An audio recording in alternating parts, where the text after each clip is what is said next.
வணக்கம். Welcome back to chef Deena's kitchen. இன்னைக்கு நம்ம கிச்சன்ல பார்க்க போற ப்ரிப்பரேஷன் என்ன கேட்டீங்கன்னா பாவக்காய் வறுவல்.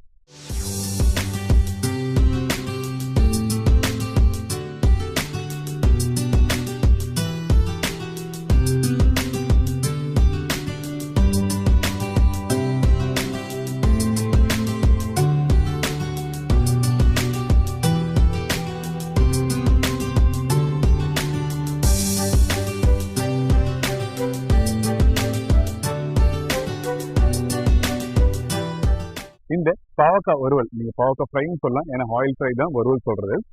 நிறைய பேர் பாவக்காய் சொன்ன கசப்பு தன்மை இருக்கும், இந்த காயை வேண்டாம் சொல்லி சொல்றாங்க. ஆக்சுவலா பாவக்காய் சாப்பிட்டா ரொம்ப உடம்புக்கு நல்லது. மாசத்துல ஒரு நாள் இல்லை வாரத்தில் ஒரு நாள் இருக்கிறது நல்லது. இந்த பாவக்காய் ஃப்ரை வந்து எப்படி பண்ண போறீங்கன்னா, நீங்க யூஸ் பண்ற அந்த கடலை மாவு அரிசியும் கரெக்டான குவான்டிட்டியில் இருக்கணும்.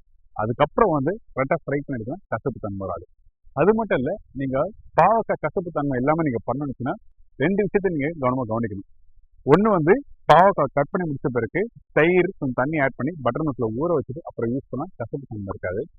அப்படி இல்லைன்னா நல்லா வதக்கிருக்கணும். அதுக்கு பிறகு பார்த்தீங்கன்னா பாயில் வாட்டர் பார்த்தீங்கன்னா இந்த பாயில் வாட்டர் அப்படி போட்டுட்டு ஒரு 2 செகண்ட் கொதிக்க விட்டு அப்புறம் எடுத்துட்டு நீங்கள் பொரியலோ இல்லை கூட்டு மாதிரியோ இல்லை தொக்கு மாதிரி பண்ணுறதுக்கு இந்த மாதிரி பண்ணீங்கன்னா உங்களுக்கு வந்து கசப்பு தன்மை இருக்காது. இந்த 3 மெத்தடையும் கரெக்டாக ஃபாலோ பண்ணுங்க, ரொம்ப நல்லா இருக்கும். இப்போ இந்த பாவக்காய் ஃப்ரை எப்படி பண்ணுறது பார்ப்போம். அதுக்கு முன்னாடி இந்த டிஷ்ஷுக்கு தேவையான பொருட்கள் பார்த்தலாமா?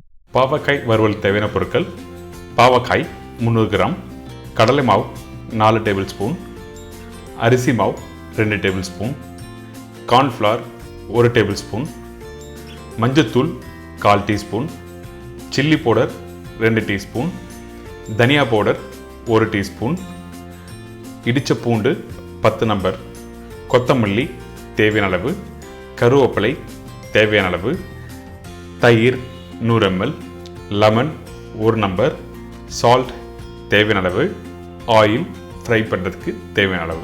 இதாங்க இந்த ப்ரிப்பரேஷன் தேவையான பொருட்கள். ஃபஸ்ட்டு இந்த பாவக்காவை இந்த மாதிரி தின் ஸ்லைஸாக கட் பண்ணணும். ரொம்ப திக்காக வேண்டாம். அப்படி திக்காக இருந்தால் ஃப்ரை பண்ணும்போது உங்களுக்கு வந்து கிறிஸ்பியாக வராது. அதனால தான் தின்னாக கட் பண்ண சொல்கிறேன்.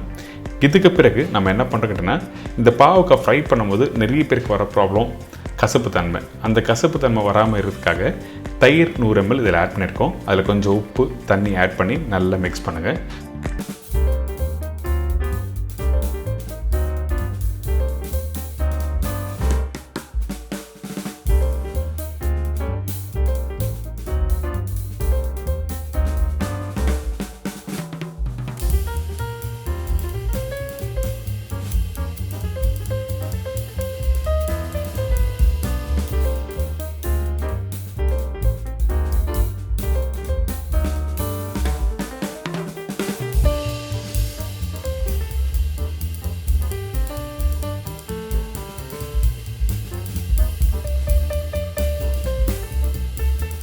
மாவு இதில் ஆட் பண்ணுறோம்.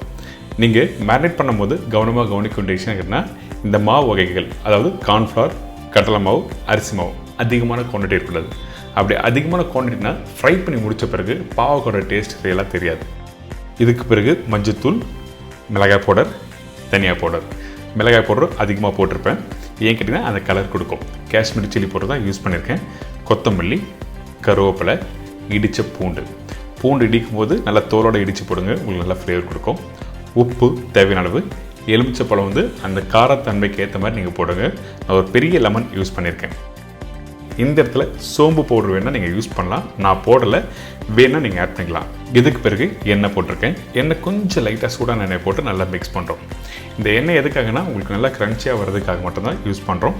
இப்போ மாவை ஃபஸ்ட்டு நல்லா மிக்ஸ் பண்ணுங்கள். இந்த மாதிரி உதிரி உதிரியாக வரணும். தண்ணி வேணுன்னா கொஞ்சம் லைட்டாக தெளித்து நீங்கள் யூஸ் பண்ணிக்கலாம், அதிகமான தண்ணி வேண்டாம்.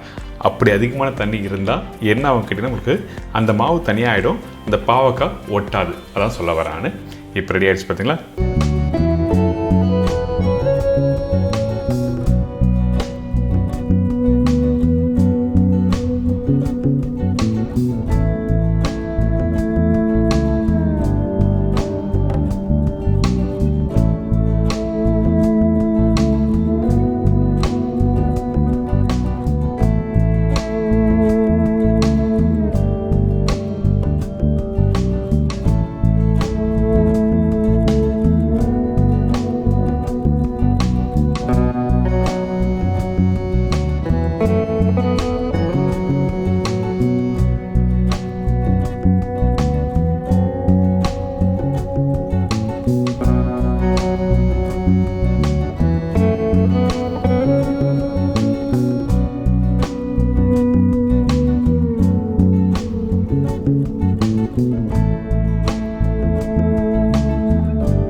இந்த பாவக்காய் ஃப்ரை எப்படி பண்ணுறது எல்லாரும் பார்த்துருப்பீங்களே, கண்டிப்பாக ட்ரை பண்ணி பாருங்கள்.